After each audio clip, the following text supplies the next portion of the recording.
আমরা সকলে জানি এই খরচনবা মাত্র ৪৫ বছর জনাব মোজাদ্দেদ জামানী সুমন। আমি জনাব সুমন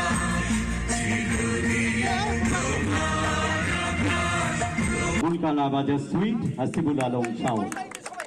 বেলুন ফাস্ট নিয়ে দেওয়া হচ্ছে জনাব জাহান পান্না সাবেক এমপি, তিনিও আমাদের সঙ্গে আছেন। আজকে আমাদের উদ্যোগ আরাফাত রহমান কোকো স্মৃতির নামে এই টুর্নামেন্ট, তাদেরকে অনুরোধ করব টিম নিয়ে মাঠে আসার জন্য। এখন অত্যন্ত যে মহান ব্যক্তি ক্রীড়াঙ্গনকে সমৃদ্ধ করেছেন, শক্তিশালী করেছেন, বিশ্বময় পৌঁছানোর চেষ্টা করেছেন, তিনি মহান স্বাধীনতা যুদ্ধের ঘোষক মহান রাষ্ট্রপতি শহীদ জিয়া রহমান।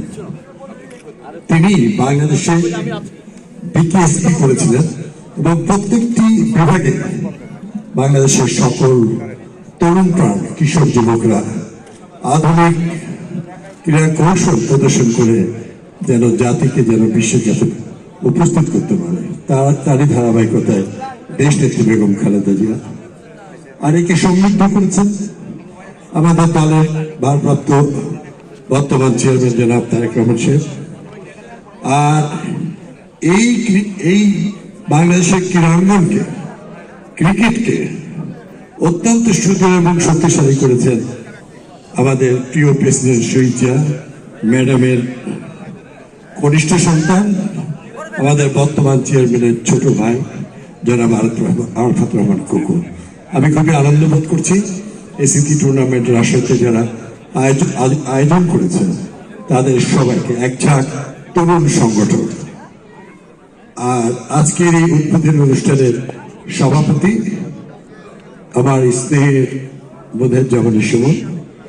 আজকে যিনি একটু আগে বক্তব্য দিলেন, আজকের এই বাংলাদেশের ভালো ক্রিকেট দল উপহার দেওয়া, বাংলাদেশের ক্রিকেট অঙ্গনকে উজ্জ্বল করার জন্য তার নাম চিরদিনই স্বর্ণাক্ষরে লেখা থাকবে।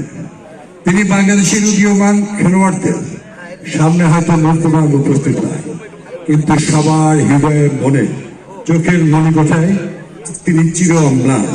তার সেই অত্যন্ত সুন্দর ব্যবহার কখনো রাখতেন না এবং খেলাকে তিনি এগিয়ে নিয়ে গেছেন। আমি তার আত্মার মাগফিরাত কামনা করছি এবং যে জাতি তার গুণীজনদের, তার ক্রীড়া সংগঠনদেরকে সম্মান করে না, সে জাতি কোনোদিনই বড় হতে পারে না।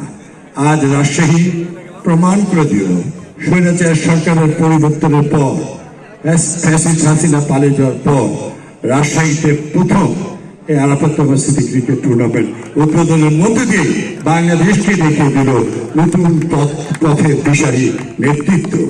আমি এই খেলা যারা অংশগ্রহণ করছে সবার সাফল্য কামনা করছি এবং ভাই হিসেবে বলছি, ইনশাল্লাহ আমরা সেই জিয়ার সময়, বেগম খালেদা জিয়ার সময় রাজশাহীর সকল ক্রীড়াঙ্গনকে যে আমরা উৎসব মুখর পরিবেশে সুসংগঠিত করে বাংলাদেশের সুনাম অর্জন করেছিলাম।